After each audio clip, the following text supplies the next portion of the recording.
Il y a plein de paramètres qui font que voilà, cette décennie de la quarantaine pour les femmes est quand même particulièrement dense en événements qui font que ça peut générer énormément de problèmes et de remises en question aussi.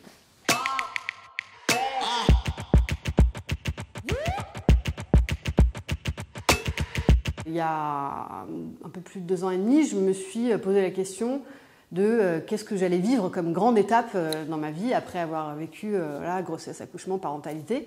Et je me suis dit, la prochaine étape, c'est le passage de la quarantaine. Et donc j'ai cherché, moi, un livre ou des podcasts ou des trucs, des contenus, sur le sujet de la période du milieu de la vie et de la crise de la quarantaine, d'un point de vue contemporain et, si possible, féministe. Et j'ai rien trouvé. Au premier abord, je suis tombée sur des articles de psychologie qui m'expliquaient effectivement que il fallait que je m'attende à ce que mon conjoint se barre avec sa secrétaire. Bon, ça ne me semblait pas totalement correspondre à la réalité de notre vie. Et donc c'est pour ça que je me suis lancée dans mes recherches. Et dès que j'ai commencé à creuser, je me suis dit c'est trop intéressant, il faut que les gens sachent tout ça. D'après toutes les recherches que j'ai menées, je considère que les études les plus sérieuses ont plutôt tendance à dire que non, il n'y a pas de vraie crise universelle et valable pour tout le monde. C'est un mythe en partie, c'est une construction sociale et culturelle. Elle est omniprésente dans les films, dans les séries, dans les discours aussi. On parle de cette crise comme quelque chose de naturel, d'évident, qui va arriver, qui est potentiellement vraiment théâtral et dramatique et tonitruant. Et donc il y a une espèce de prophétie autoréalisatrice, c'est que si tout le monde en parle, on se dit ça va m'arriver. Si elle est partout, alors je dois m'y attendre. Il y a l'idée que c'est un peu dans les représentations comme si la vie était une espèce de montagne et à 40 ans on est au sommet de la montagne et donc devant nous il reste plus que une chute qui nous amène vers la fin. Donc il y a ce côté un peu vertigineux de se dire en fait c'est passé extrêmement vite et qu'est-ce que j'ai fait de ma vie. Et donc à 40 ans c'est aussi le moment où on est censé dans le regard social être devenu un adulte conforme, donc fait des études, trouver un travail stable, s'être mis en couple, de préférence en couple hétéro encore aujourd'hui, avoir eu un ou plusieurs enfants, avoir un logement, être devenu propriétaire, éventuellement avoir un chien. Si on a coché les cases, comme moi, on se demande est-ce que je suis heureuse avec tout ça ? Est-ce que c'était ce que je voulais vraiment et est-ce que tout ça me comble ? Et du coup, on peut se demander quel est le sens de ma vie maintenant ? Et puis si on n'a pas coché les cases, c'est encore autre chose, c'est est-ce que je suis une vraie personne ? Est-ce que je suis un vrai adulte ? Sachant que dans le monde contemporain, qui est de plus en plus violent et précaire, toutes ces cases-là sont quand même aussi un peu difficiles à cocher. Je pense que c'est plus dur de vieillir pour les femmes, j'en suis convaincue. Comme le dit une sociologue qui s'appelle Cécile Charlap, qui a travaillé sur la ménopause, à 40 ans, les femmes sont encore physiologiquement fertiles, mais elles sont socialement stériles.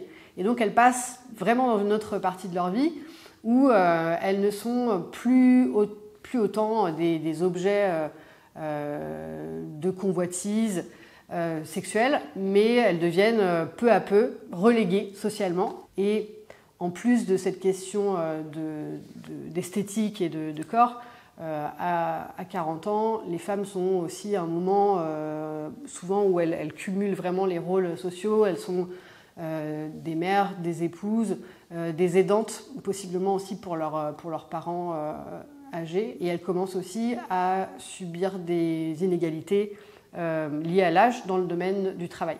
Et donc il y a plein de paramètres qui font que en tout cas cette décennie de la quarantaine pour les femmes est quand même particulièrement dense en événements qui font que ça peut générer énormément de problèmes et de remises en question aussi.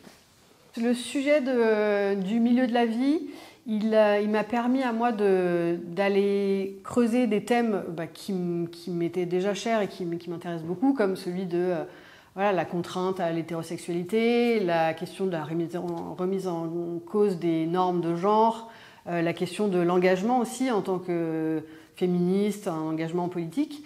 Et donc il y a des autrices que je connaissais déjà mais qui m'ont accompagnée un peu pendant ce processus de réflexion et d'écriture, comme Monique Wittig, comme Adrienne Rich, comme Sarah Ahmed. Et je me suis aperçue, je savais déjà, mais que en fait, énormément de choses ont déjà été dites, ont déjà été pensées. Je trouve ça assez fascinant et un peu... c'est inquiétant aussi de se dire que la pensée, elle est déjà là, et en fait, avec ce système de vagues féministes, de flux et de reflux, on oublie des choses, il reste un peu que l'écume, et on doit tout le temps refaire ce travail de remettre sur la table des idées qui existaient, les ajuster aussi à l'époque qu'on vit. Et je me suis rendu compte vraiment à la toute fin que ça a été nécessaire pour moi. Et en fait, je ne me voyais pas arriver à la fin de l'écriture en n'ayant pris aucune décision dans ma vie. Je me suis séparée du père de ma fille, j'ai changé de travail, j'ai fait pas mal d'aménagements, on va dire, dans ma vie. Et donc j'ai fait en sorte que ça se passe bien, mais ça a pris beaucoup de temps. Et puis le processus d'écriture, c'est aussi très long, donc ça permet de bien réfléchir, de bien se poser des questions, et puis de se confronter aussi à des études, à d'autres témoignages d'autres gens. Ça m'a nourri, et puis à la fin, j'ai décidé.